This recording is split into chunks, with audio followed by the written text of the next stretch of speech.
Non veg curry రుచిగా ఉండాలని market నుంచి మసాలా తెచ్చుకుంటున్నారా? అందమైన ప్యాకింగ్ చూసి వంటకాలు అదిరిపోతాయని అనుకుంటున్నారా? ఇంట్లో చేసుకోవడం వీలు కావటం లేదని బయట నుంచి కంటికి ఇంపైన స్వీట్లు ఇంటికి తెచ్చుకుంటున్నారా? అయితే ఒక్క నిమిషం ఆగండి. ఆ వంట మసాలా ప్యాకెట్ మీ ఆరోగ్యాన్ని మటాష్ చేయొచ్చు. ఒక్క చిన్న స్వీట్ ముక్క మీ ప్రాణానికి చేటు చేయొచ్చు. స్వయంగా మనకు మనమే వంటింట్లోకి తెచ్చుకుంటున్న ప్రమాదకర వస్తువులేంటో మీరు చూడండి. కల్తీకి కాదేది అనర్హం అన్నది సామెత.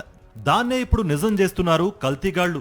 ఉదయం మనం చేసే బ్రేక్ఫాస్ట్ దగ్గర నుంచి రాత్రి డిన్నర్ వరకు మనం తినే ప్రతి ఫుడ్ ఐటెం కల్తీనే. పాలు, పెరుగు, నూనె, తేనె, అల్లం వెల్లుల్లి పేస్టు, ఇలా ఒకటేమిటి, ఇలా చెప్పుకుంటూ పోతే అంతా కల్తీమయం. కాసుల కోసం కల్తీగాళ్లు దేన్ని విడిచిపెట్టడం లేదు. చివరకు కూరల్లో వేసే మసాలాలు కూడా కల్తీ చేసేస్తున్నారు. ప్రజల ప్రాణాలంటే లెక్కే లేకుండా మసాలాలు తయారు చేసి అమ్మేస్తున్నారు. డర్టీ, కంపు కొట్టే వాతావరణంలో కుళ్ళిపోయిన ఆహార పదార్థాలకు రంగులేసి అందమైన ప్యాకింగ్తో మార్కెట్లోకి వదులుతున్నారు. నేటి ఉరుకులు పరుగుల జీవితంలో మసాలాలు ఇంట్లోనే తయారు చేసుకునే ఓపిక, టైం ఎవ్వరికీ లేకుండా పోయింది. ఏ మసాలా కావాలన్నా వీధిలో ఉన్న కిరాణా షాపుల్లో ఈజీగా దొరికిపోతోంది. అది కూడా 5 రూపాయల ప్యాకెట్ మొదలుకుని మనకు కావాల్సిన క్వాంటిటీలో దొరికిపోతున్నాయి. అలాంటప్పుడు ఇంట్లో మసాలాలు నూరుకోవాల్సిన అవసరం ఏంటి అని అంటున్నారు. ఆ బద్ధకాన్నే క్యాష్ చేసుకుంటున్నారు కొంతమంది కల్తీగాళ్లు. హైదరాబాద్లో పలు మసాలా తయారీ సెంటర్లలో ఫుడ్ సేఫ్టీ అధికారులు తనిఖీలు నిర్వహించారు. ఈ తనిఖీల్లో షాకింగ్ నిజాలు బయటపడ్డాయి.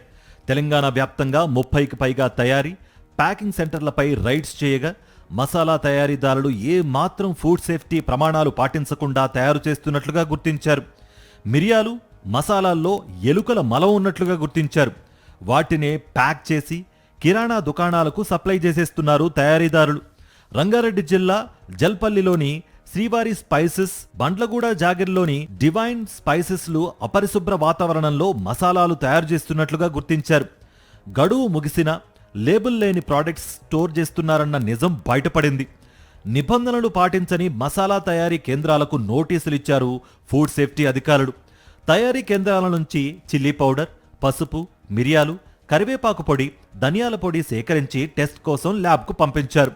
పాడైన ఎండుమిర్చీల నుంచి మిర్చి పౌడర్ తయారు చేసి షాపులకు పంపుతున్నారు. 3rd గ్రేడ్ స్పైసెస్తో మసాలా తయారు చేసి 5 రూపాయలు, 10 రూపాయల ప్యాకెట్ల రూపంలో వంటింట్లోకి చేరుస్తున్నారు అక్రమార్కులు. దీపావళి పండుగ సందర్భంగా అందరూ తినే ఐటెం ఏదైనా ఉందంటే అది స్వీట్సే. చిన్న పిల్లల నుంచి వృద్ధుల వరకు ఇష్టంగా తినే స్వీట్లను పండుగ సందర్భంగా బల్క్గా టన్నుల కొద్దీ తయారు చేస్తూ ఉంటారు. పండుగను పురస్కరించుకుని నిబంధనలు పాటించకుండా స్వీట్లు తయారు చేస్తున్నట్లుగా గుర్తించిన జీహెచ్ఎంసీ ఫుడ్ సేఫ్టీ అధికారులు నగర వ్యాప్తంగా రైడ్స్ నిర్వహించారు. 43 స్వీట్ షాపుల్లో ఫుడ్ సేఫ్టీ అధికారులు తనిఖీలు చేశారు. తీయని స్వీట్ల తయారీ వెనుక చేదు నిజాలు బయటపడ్డాయి. మిఠాయి తయారీలో ఎక్స్పైర్ అయిన ఫుడ్ ఇంగ్రీడియంట్స్ వాడుతున్నట్లుగా గుర్తించారు. అదేవిధంగా ఎలాంటి లేబుల్స్, ఎక్స్పైరీ డేట్ లేకుండా అమ్ముతున్నట్లుగా ఈ సందర్భంగా గుర్తించారు. స్వీట్స్ తయారు చేసే ప్రాంతంలో ఈగలు, దోమలు ఉన్నట్లుగా గుర్తించారు.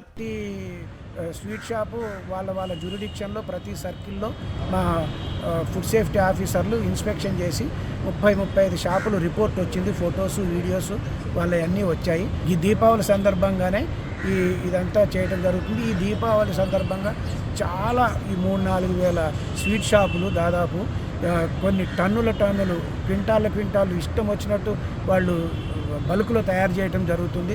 దీనివల్ల క్రాస్ కంటామినేషన్ అవడానికి ఛాన్సెస్ ఉన్నాయి. జిహెచ్ఎంసీ కమిషనర్ కర్ణన్ గారు ఆదేశానుసారము ఈ స్పెషల్ డ్రైవ్ మొదలుపెట్టాము. ఇది ఇలా కంటిన్యూ అవుతుంది.